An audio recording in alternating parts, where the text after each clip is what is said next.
ಸ್ನೇಹದಕ್ಕೆ ರೆಪ್ಪೆಗಳೆರಡು ಒಂದಿಲ್ಲವಾದರೆ ಮತ್ತೊಂದಿಲ್ಲ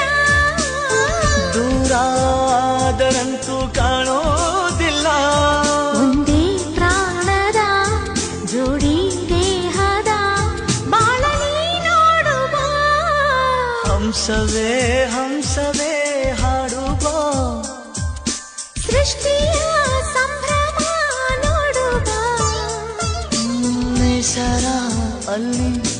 ತಾವರೇ ಇಲ್ಲಿ ಮೋಹವಿದೆ ಒಂದು ಸ್ನೇಹವಿದೆ ಪ್ರೀತಿಸುವ ದಾರಿದೆ ಹಂಸವೇ ಹಂಸ